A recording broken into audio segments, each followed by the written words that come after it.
Oke, saya mulai ya. Nanti saya akan ajukan pertanyaan. Nanti kalian bisa nyalakan mikrofonnya ya saat pertanyakan. Oke. Kuyus takon. Kok minta kode? Kode apa? Link kan sama dengan kode. Ada di situ kode di bawahnya. Biasanya. Ada nggak? Sebelah deh. Oh, ACI itu ya? Itu. ACI itu aja dah masuk. Biasanya kalau nggak bisa masuk lewat minta kode yang. Oke, sebentar ya.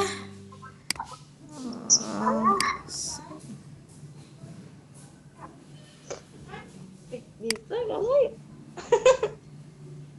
Ada itu sudah sebut kok itu. Kayak sebenarnya. Masalahnya kamu admin.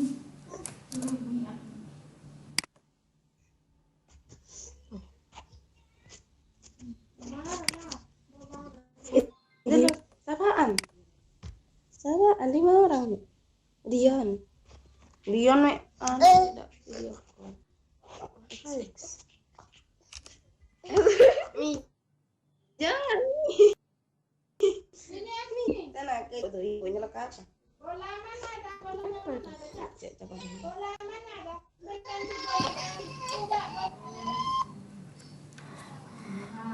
Oke, maaf ya. Layar PowerPoint-nya sudah terlihat ya, anak-anakku. Oke, sudah bisa terlihat. Saya mulai ya, biar kita biasakan on time ya, Nak ya. Jadi nanti jam 10 selesai ya. Oke, berapapun siswa yang hadir, tetap saya mulai. Oke. Ini sudah proses record, saya record. Nanti saya upload di YouTube, jadi nanti yang nggak hadir bisa lihat di YouTube. Oke. Assalamualaikum warahmatullahi taala wabarakatuh. Oke, materi kita ya. Oke, perkenalan ya, Bu Erin nggak pernah ngajar ya di kelas kalian? Nggak pernah ya? Oke, nama saya Airin Nurwidya Suti, biasa dipanggil Bu Airin ya. Rumah saya di Paiton ya, nomor HP udah tahu, di Paiton Tanjung, belakangnya Man. Oke, langsung saja kita masuk ke sistem reproduksi pada manusia. Jadi ini ada gambar ya. Ini nanti gambar ini akan kita bahas di bagian gangguan pada reproduksi manusia. Oke. Kompetensi dasar yang ingin dicapai yang pertama yaitu mendeskripsikan struktur dan fungsi sistem reproduksi pada manusia ya, berarti ada laki-laki dan ada perempuan ya. Kemudian bagaimanakah kelainan dan penyakit pada sistem reproduksi dan bagaimana menerapkan pola hidup sehat yang menunjang kesehatan reproduksi. Kemudian keterampilannya menyajikan hasil penelusuran informasi dari berbagai sumber tentang penyakit menular seksual dan bagaimana upaya mencegahnya. Oke, indikator yang mau kita capai cukup banyak ya. Yang pertama mengidentifikasi organ penyusun dulu, kemudian fungsinya seperti apa, bagaimana proses pembentukan sperma atau spermatogenesis dan proses pembentukan sel telur atau oogenesis. Kemudian memaparkan siklus menstruasi, membuat grafik level hormon dalam siklus menstruasi, menjelaskan proses fertilisasi dan kehamilan, serta bagaimana menjelaskan proses perkembangan janin selama dalam kandungan dan berbagai macam penyakit pada sistem reproduksi manusia. Oke, kita mulai ya. Sistem reproduksi manusia ini terbagi antara pria dan wanita ya. Dan proses pembentukan gamet atau gametogenesis ini terbagi menjadi dua, yaitu bagi laki-laki yaitu spermatogenesis atau proses terbentuknya sperma, dan bagi perempuan yaitu oogenesis ya, proses terbentuknya sel telur. Nah, oke, kita mulai sebentar. Oke, saya cari. Oke. Saya review dulu untuk materi mitosis dan meiosis. Ini kebetulan nggak ada di slide saya ya, mitosis dan meiosis. Oke, sambil lalu aja. Oke, mitosis dan meiosis kemarin yang sudah kalian kerjakan ya. Oke, jadi sebenarnya saya lebih suka kalau jawabannya tuh simple saja ya. Dari video yang kalian lihat, apa sih sebenarnya perbedaan mitosis dan meiosis? Ya, oke. Kalau mitosis, ya beberapa sudah ada yang menjawab betul ya. Itu terjadinya pada sel tubuh, ya, atau somatis ya, atau bisa juga kalian menuliskannya pada sel autosom. Nah, sedangkan meiosis itu terjadinya pada sel kelamin atau gamet ataupun gonad. Oke ya. Kemudian pembelahannya ya, kalau mitosis menghasilkan 2 sel anakan, sedangkan meiosis menghasilkan 4 sel anakan. Jadi jawabannya cukup simpel-simpel seperti itu saja ya. Kadang ada yang browsing lihat di Google, kemudian di copy paste, akhirnya kalimatnya bahasanya susah kalian pahami, saya juga bingung ya. Oke, jadi perbedaannya cukup simpel saja ya. Mitosis terjadi pada sel tubuh, kemudian meiosis pada sel kelamin. Mitosis menghasilkan 2 sel anakan, meiosis menghasilkan 4 sel anakan. Nanti reviewnya saya masukkan di Google Classroom ya, materi. Kemudian hasil sel anakannya nanti kromosomnya yaitu 2N atau diploid untuk mitosis, sedangkan yang untuk meiosis hasilnya haploid ataupun N ya. Oke. Nah, sebelum menjelaskan pada organ reproduksi, sekarang lihat slide PowerPoint-nya, terlihat ya oogenesis dan spermatogenesis. Oke. Terlihat? Oke, layarnya bisa kelihatan kalian? Belum, Bu. Belum ya? Masih loading. Bisa. Bisa. Oh, ada yang masih loading. Oke ya. Nah, itu ada yang nonton sama adiknya ya. Ya, di silent dulu mic-nya ya. Oke, nanti saya berikan pertanyaan, baru nanti kalian nyalakan mikrofonnya. Ya, oke ya. Oke. Sudah? Ya. Oke, saya ajukan pertanyaan pertama dulu. Nah, nanti yang bisa langsung jawab saya, Bu ya. Tadi Bu Airin sudah review materi untuk pembelahan mitosis dan meiosis. Ya. Ya, oke. Pertanyaan pertama, nanti yang bisa langsung jawab nanti saya kasih nilai plus. Ini 9C ya. Oke. Pertanyaan pertama, tadi dijelaskan bahwa pembelahan mitosis terjadi pada sel somatis. Kalian tahu apakah nama lain daripada sel somatis? Oke, yang bisa langsung bisa menjawab? Ada yang bisa jawab? Halo, halo. Ulang lagi. Oke. Ya, pertanyaannya ya. Pembelahan mitosis ya, terjadi pada sel somatis. Oke. Apakah nama lain daripada sel somatis tersebut? Atau somatik boleh. Kemarin yang udah ngerjain PR-nya, nulisnya gimana?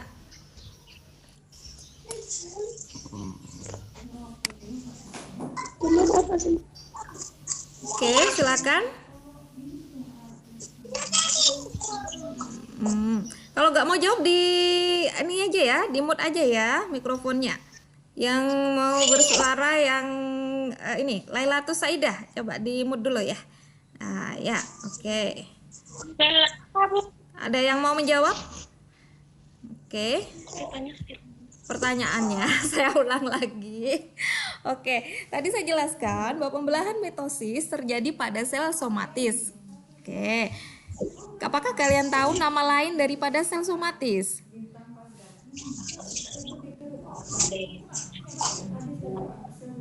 Oke, ada yang tahu? Sel somatis itu sama juga dengan sel tubuh. Ya, atau autosom. Oke, pertanyaan pertama nggak ada yang bisa jawab. Saya lanjut pertanyaan selanjutnya. Ya, oke ya. Sementara pembelahan meiosis ya, terjadi pada sel gamet. Oke, kalian tahu nama lain daripada sel gamet? Ya, siapa itu yang jawab? Barusan? Dewi Ayu Saraswati ya.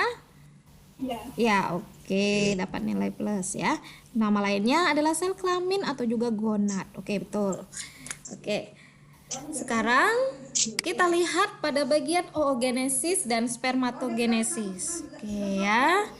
Kelihatan ya PowerPoint-nya? Mungkin agak kecil atau oke. Sebentar. Saya coba perbesar.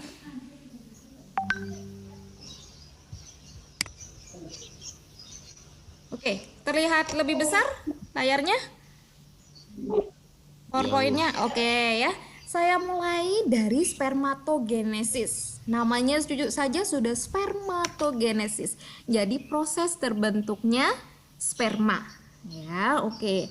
Dari mana prosesnya ya? Dimulai dari spermatogonium yang membelah secara mitosis ya. Jadi kalau membelah mitosis berarti ya hasilnya diploid atau 2N. Ya, menghasilkan spermatosit primer.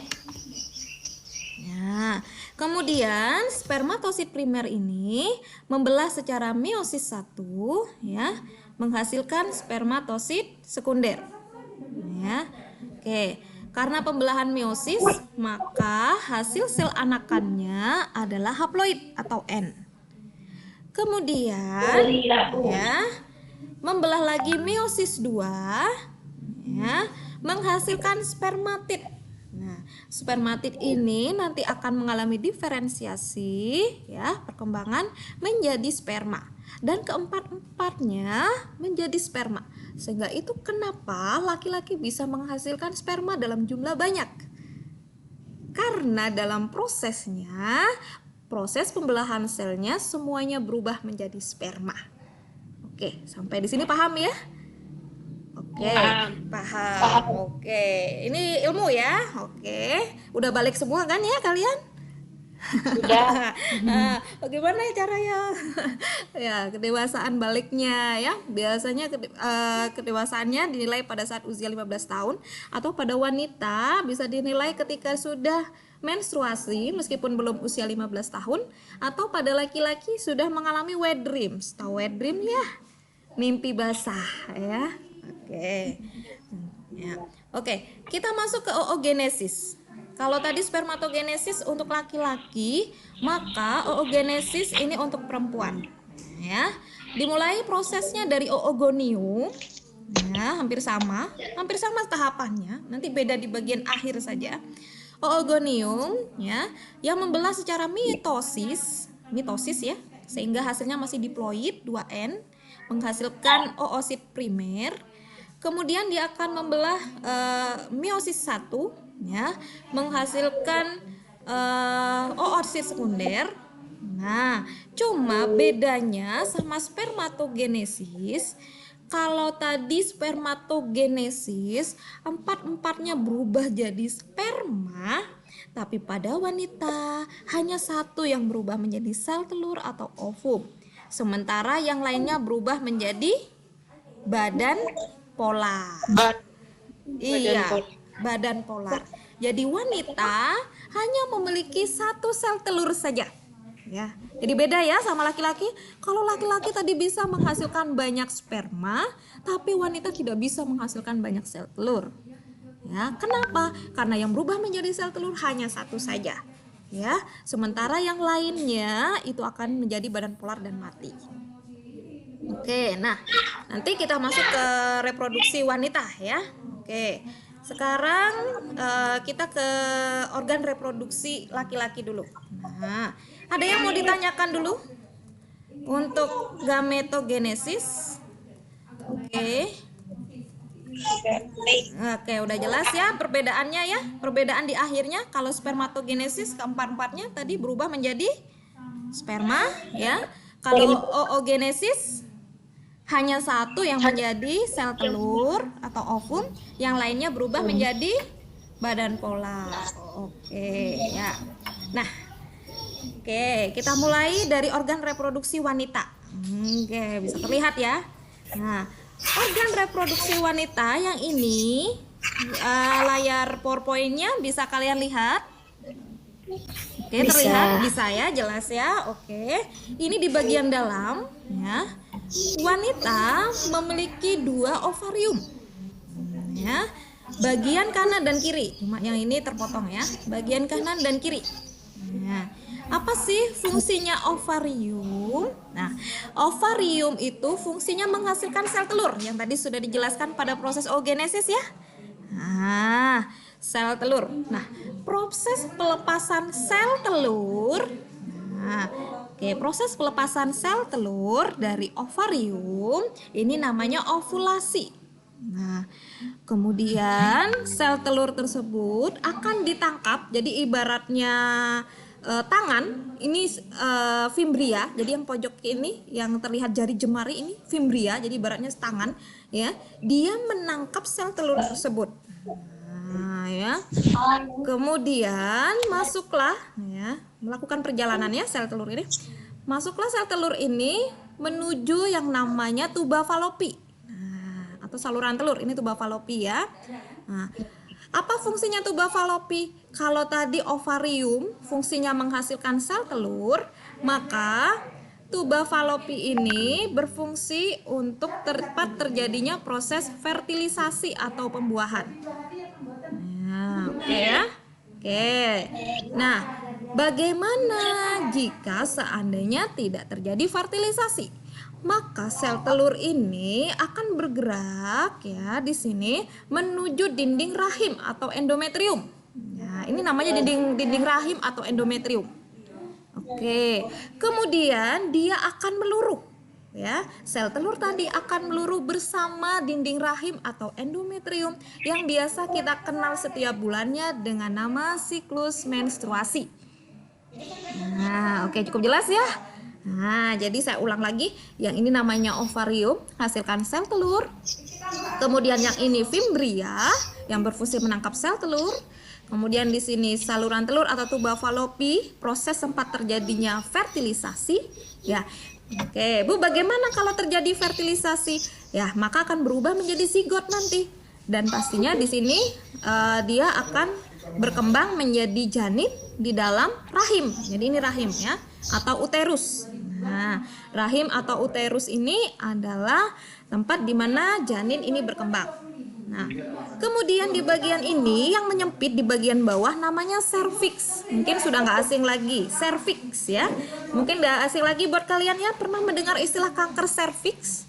Nah, iya, ya, kanker serviks. Sebenarnya apa sih kanker itu? Ya, jadi kalian tadi sudah mempelajari pembelahan sel.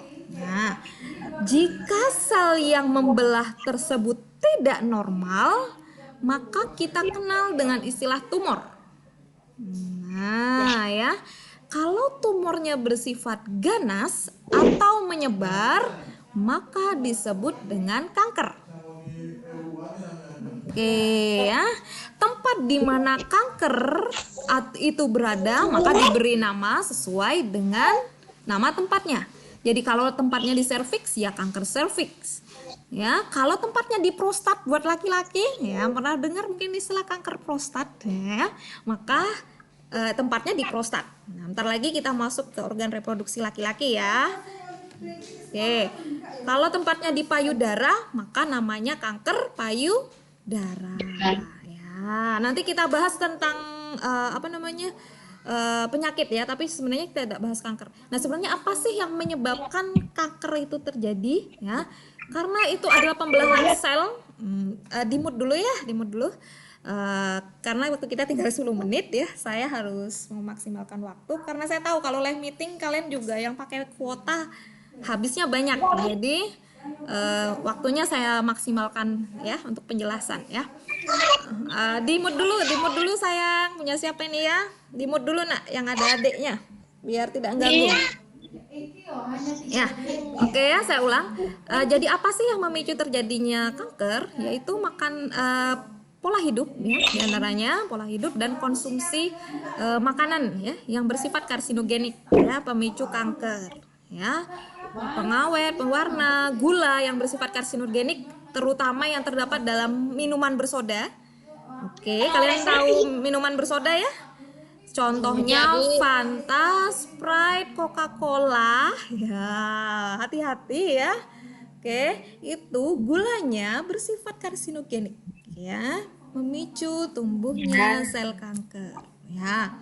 Oke, kemudian di bagian paling bawah yaitu vagina, ya, pada wanita. Nah, vagina inilah tempat keluarnya darah menstruasi dan bayi, ya. Dan vagina ini berhubungan dengan luar ya, nanti berbeda dengan organ reproduksi laki-laki, sehingga wanita itu akan jauh lebih rentan terkena gangguan pada sistem reproduksinya dibanding dengan laki-laki, karena struktur organ reproduksi wanita itu terbuka dengan dunia luar, sehingga mudah terkena dengan jamur, bakteri, sehingga ketika menggunakan celana dalam ya itu diharapkan kering ya. Oke, sehingga tidak mudah jamur dan bakteri itu menempel.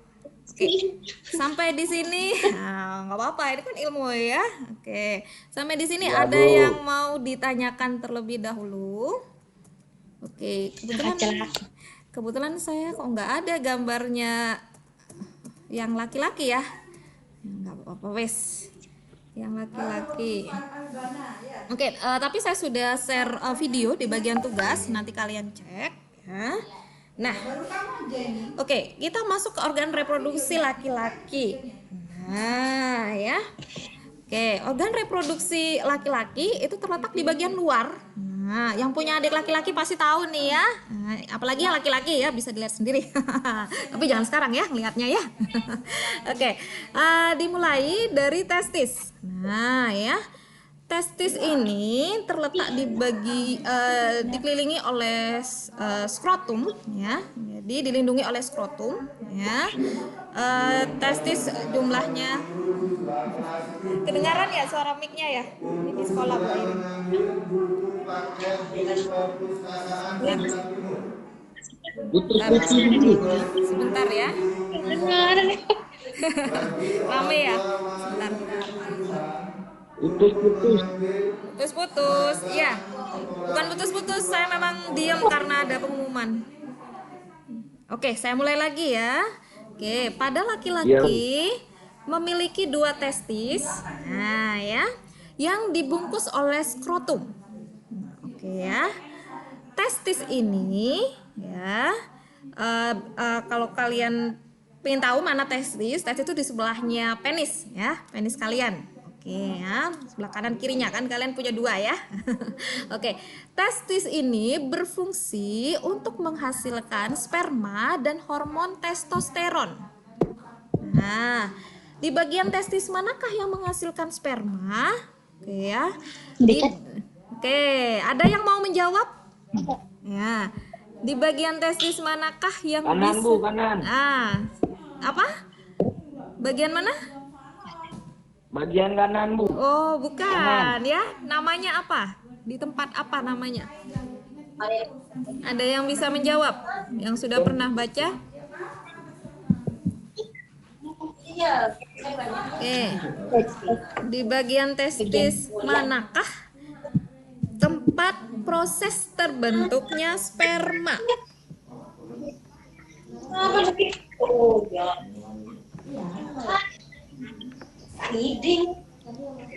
Oke, saya ulangi lagi. Di bagian manakah tempat terjadinya sperma atau tempat terbentuknya sperma di dalam testis?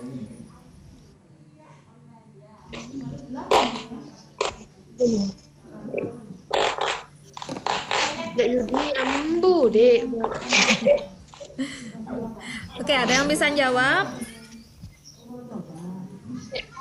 Ya, oke, silakan jari dulu. Di dalam testis terdapat suatu bagian di mana di situ tempat terbentuknya atau tempat proses dibuatnya sperma ya, tempat terbentuknya sperma.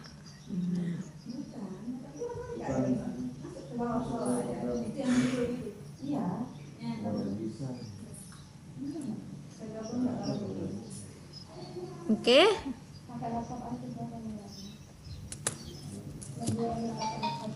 Ada yang bisa jawab? Bentar. Saya tahu, tapi Oke, silakan. namanya, Bu? Wow, harus tahu namanya. Pas enggak. Bukan pakai vas. Bukan pakai vas. Bukan vas. Bukan pakai vas. Ya, saya tahu maksudnya kamu. Bagus, siapa ini yang jawab? Ya, betul sekali. Siapa nih? Dewi lagi. Oke, poinnya 2 hari ini ya. Betul sekali. Nah, bisa kalian catat ya. Jadi di dalam testis itu nanti ada lobulus ya, yang di dalamnya terdapat tubulus seminiferus ya, yang berfungsi untuk menghasilkan sperma. Nah, jadi nanti dari tubulus seminiferus itu keluar spermanya ya. Kemudian nanti bisa disimpan sementara di bagian epididymis. Nah, ya. Jadi epididymis itu bentuknya apa ya? Seperti kantung ya, di sebelahnya apa namanya? Di sebelahnya testis itu ya. Nah, jadi ini juga terbungkus oleh skrotum. Jadi skrotum itu juga melindungi testis, melindungi epididymis, juga ada sebagian vas deferens juga ya. Oke, jadi di sini di epididymis dia adalah tempat penyimpanan sperma sementara hingga matang. Nah, oke. Setiap testis memiliki satu epididymis, sehingga kalian memiliki 2 epididymis ya. Kemudian kalau sudah matang baru nanti dia keluar melewati vas deferens. Yang tadi jawab ada vas-vasnya ya. Nah, jadi vas deferens ini sebagai penghubung ya epididymis ya dengan kantong sperma. Nah, kemudian dia akan melewati yang namanya kelenjar ya. Ada namanya vesikula seminalis. Nah, ya. Oke. Kemudian ada juga yang namanya kelenjar prostat. Nah, tadi saya sudah sampaikan ya, biasanya kalau pada laki-laki kankernya adalah yang sering terkena adalah kanker bagian prostat ya. Jadi pada kelenjar prostat. Bentuknya seperti kue donat, letaknya di bawah kandung kemih, berfungsi menghasilkan cairan bersifat asam. Nah, ya. Kemudian ada lagi kelenjar Koper. Nah, kalau tadi prostat sifatnya asam, maka yang Koper ini cairannya bersifat basa. Nah, nanti ini akan bercampur dengan spermanya. Nah, kemudian keluar lewat uretra. Jadi kalau kalian menjelaskan proses keluarnya sperma, jangan lupa keluarnya lewat uretra ya. Sebenarnya uretra pada laki-laki juga berfungsi sebagai saluran kencing ya. Oke, membawa sperma. Ini sudah sampai di sini.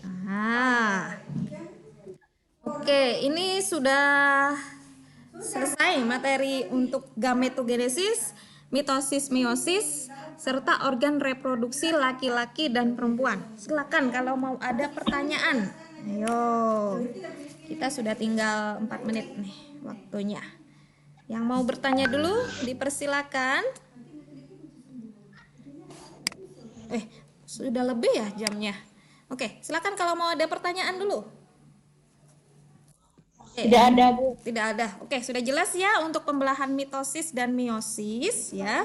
Kemudian apa tadi? Gametogenesis materi kita ya, meeting. Kemudian tadi organ reproduksi laki-laki dan organ reproduksi perempuan ya. Oke, di Google Class ya, saya sudah posting tugas. Silakan kalian lihat. Nah ya, jawabannya itu ada di video, tapi juga ada di meeting barusan yang sudah saya jelaskan ya. Yang hadir hari ini ada 19-18 anak ya. Ya, di-upload terakhir nanti malam jam 20 ya. Oke, ada pertanyaan? Tidak ada. Oke, kalau nggak ada saya akhiri ya. Sudah jam 10 ya. Oke, mohon maaf jika ada kata dan kalimat yang salah. Wabillahi taufiq walhidayah. Assalamualaikum warahmatullahi wabarakatuh. Waalaikumsalam warahmatullahi wabarakatuh. Lumayan 18 anak.